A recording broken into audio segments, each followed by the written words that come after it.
सकते हैं बिल्कुल उनको बनाए रखने के पीछे का जो मुख्य कारण रहा है वो गिव एंड टेक का रहा है। मतलब इसको कह सकते हैं लेन देन कर रहा है, कारोबार कर रहा है। और वो कारोबार आप सबको पता ही है, चाहे अवैध बालू हो, कोयला हो, पत्थर हो, शराब के काले धन का जो साम्राज्य चलाने के लिए एक ऐसे ही जिसको बोलते हैं ना कि बदनाम या टेस्टेड, जिसको कहते हैं ना कि वर्दी वाला गुंडा अपराधी चाहिए था हेमंत सोरेन को। और उसमें से उसके लिए सबसे उपयुक्त व्यक्ति अगर कोई मिला उनको तो फिर अनुराग गुप्ता, जो कि विषय आप सब लोगों के संज्ञान में है, लेकिन विषय टुकड़ों टुकड़ों में था। उसको हमने कोशिश किया है कि एक साथ इकट्ठा करने का, एकत्रित करने का, और उसे संदर्भ में आप सब लोगों से साझा करने का। जो कि आप सबको ध्यान में है कि झारखंड में हेमंत सोरेन के नेतृत्व में जो इस समय सरकार है, तो उन्होंने किस प्रकार से अवैध नियुक्ति, लैंड स्कैम है, फिर बीच में आप सब लोग देखे होंगे कि रिया सिन्हा का भी स्कैम को सामने आया है। तो हमने कहा कि ये सारी चीज अखबारों में भी छापा है, सोशल मीडिया में भी काफी प्रमुखता से आप सब लोगों ने दिखाया। यानी अवैध नियुक्ति किस प्रकार से राज्य के मुख्यमंत्री ने यहां पर डीजीपी अनुराग गुप्ता की नियुक्ति की, उसके संदर्भ में हमने कई बार प्रेस आप सब लोगों से भी मैंने बात किया है, और हाई कोर्ट और सुप्रीम कोर्ट तक हम इन सारे मुद्दों को लेकर के गए। जो कि आप सब ने देखा होगा कि वे मुख्यमंत्री उनको किस प्रकार से संरक्षण दिया और कैसे उनकी नियुक्ति किया। एक तो सुप्रीम कोर्ट का निर्देश का भी उन्होंने उल्लंघन किया। अखिल भारतीय जो सेवा नियमावली जो होता है उस नियमों का भी उल्लंघन किया। यहां तक कि यूपीएससी की जो भूमिका जो नियुक्ति में होती है तो उसको भी उन्होंने दरकिनार किया। फिर रिटायर होने के बाद भी उनको अवैध तरीके से, आप सबको पता है कि रिटायर जो अप्रैल में ही हो गए थे, 30 अप्रैल को भारत सरकार ने उस आशय के पत्र भी लिख दिया था राज्य सरकार को, लेकिन तब भी उनको डीजी पुलिस बनाए रखा। और इतना ही नहीं, साथ में सीआईडी के डीजी भी वही थे, एसीबी के भी डीजी वही थे। यानी ये इन बातों को लेकर के मैंने कई बार विषय को उठाया था कि भाई किस प्रकार से और क्या कारण रहा होगा, किन कारणों से। लेकिन जैसे जैसे बाहर जो बातें आई सामने धीरे धीरे, तो हम कह सकते हैं बिल्कुल उनको बनाए रखने के पीछे का जो मुख्य कारण रहा है वो गिव एंड टेक का रहा है। मतलब इसको कह सकते हैं लेन देन कर रहा है, कारोबार कर रहा है। और वो कारोबार आप सबको पता ही है, चाहे अवैध बालू हो, कोयला हो, पत्थर हो, शराब के काले धन का जो साम्राज्य चलाने के लिए एक ऐसे ही जिसको बोलते हैं ना कि बदनाम या टेस्टेड, जिसको कहते हैं ना कि वर्दी वाला गुंडा अपराधी चाहिए था हेमंत सोरेन को। और उसमें से उसके लिए सबसे उपयुक्त व्यक्ति अगर कोई मिला उनको तो फिर अनुराग गुप्ता।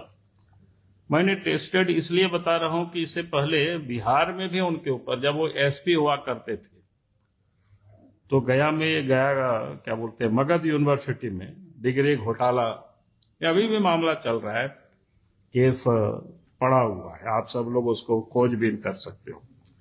मैंने एक बार पहले भी बोला था और फिर यहाँ भी वो सस्पेंड रहे 2-2 साल तक। तो कहने का मतलब वो टेस्टेड थे और एक प्रकार से हेमंत सोरेन को वर्दी वाला जो गुंडा, और हमें लगता है कि अनुराग गुप्ता से कोई दूसरा व्यक्ति हो नहीं सकता था, तो इसलिए उनको बनाया। और मैं ये कह रहा हूं कि हमने तो कई बार आरोप लगाया, लेकिन उसके साथ साथ पिछले दिनों आप सबने देखा कि जब इनसे त्यागपत्र लिया गया या दिया है, ये सब तो जांच का विषय है, उसके बाद सत्ताधारी दल के ही एक पूर्व मंत्री का, आप सबको ध्यान में होगा, आप सब लोगों ने देखा भी है, सोशल मीडिया में पूरा वायरल हुआ, मीडिया को ही इन्होंने बोला है, और उनके बारे में किस प्रकार से किन किन शब्दों से विभूषित किया है वो फिर हमको यहां दोहराने की कोई जरूरत नहीं है। ये आपका क्या बोलते हैं, केएन त्रिपाठी आपके पलामू के डाल्टनगंज से विधायक रहे और झारखंड सरकार में वो मंत्री भी वो रहे हुए हैं। तो इसलिए मैंने कहा कि वो इतना, हमको लगा कि आप सब लोग इतना तो समझदार है यार, प्रेस को ही उन्होंने बोला, कोई हमको नहीं बोला था, हमको भी मिला है प्रेस के माध्यम से। तो मैंने ये कहा कि भाई उनके बारे में सारी बातें उन्होंने बताया। तो एक प्रकार से हम कह सकते हैं जो डीजीपी इतनी समय तक इलीगल काम किया, जिसको मैं कह सकता हूं, क्योंकि वो एक चोर और अपराध किस्म के आदमी ही थे। यानी अनुराग गुप्ता को उन्हें मिलना था, क्या बोलते हैं, पैसा और कुर्सी दोनों, जिसको बोलते हैं ना काला धंधा या राजनीतिक संरक्षण, एक सब प्रकार की जिसको बोलते हैं ना कि उनको कैसे प्रोटेक्शन मिला और उन्होंने क्या क्या कारनामे किया, उसकी थोड़ी सी मैं आज आगे आप सबके सामने थोड़ा सा रखना चाहूंगा। एक तो उनके साथ सुजीत सिन्हा जो एक अपराधी है, जो इस समय जेल में है, और भारतमाला प्रोजेक्ट एक बड़ा मामला है। भारतमाला प्रोजेक्ट आप सबको जानते ही हैं कि वो बनारस से जो कलकत्ता को जाएगी। तो एक तो उस प्रोजेक्ट में भी जो वसूली, चाहे जमीन एक्वायर या बाकी की धंधा, फिर कोयलांचल में, फिर उनके साथ मिल करके एक क्या कहते हैं कोयलांचल शांति समिति को भी बनाया गया था। और ये जो परियोजना है रांची, लातेहार या पलामू, गढ़वा वगैरह से जो गुजरता है, एक लंबा क्षेत्र है। तो इन क्षेत्र में जैसे क्या होता है ना, कोई भी काम होता है तो पेटी टेंडर, स्टोन चिट, जमीन दलाली, अवैध कारोबारी का एक प्रकार से नेटवर्क को खड़ा करना था।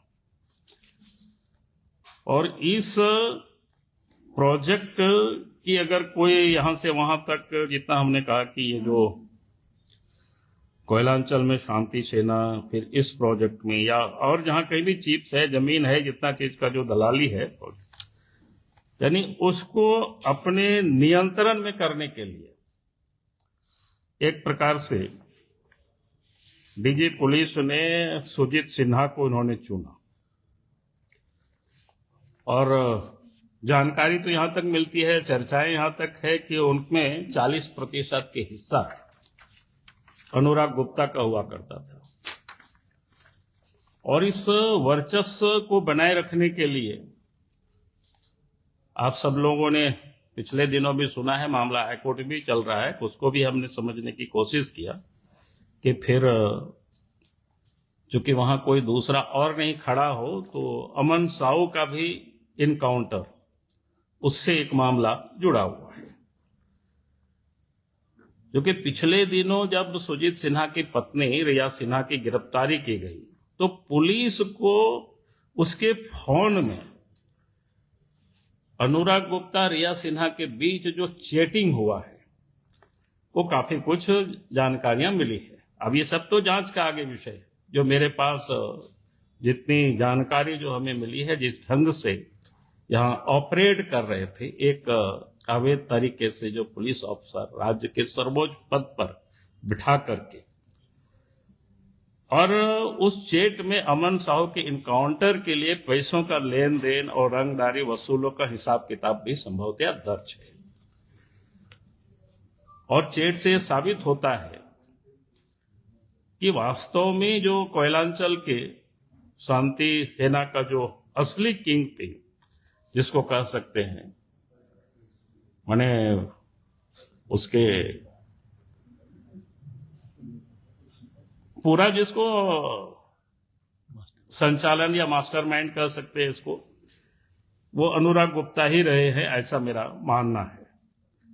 यही जानकारी मुख्यमंत्री तक पहुंचा और तभी मुख्यमंत्री ने फिर उनको हटाने की चर्चा शुरू हुई। और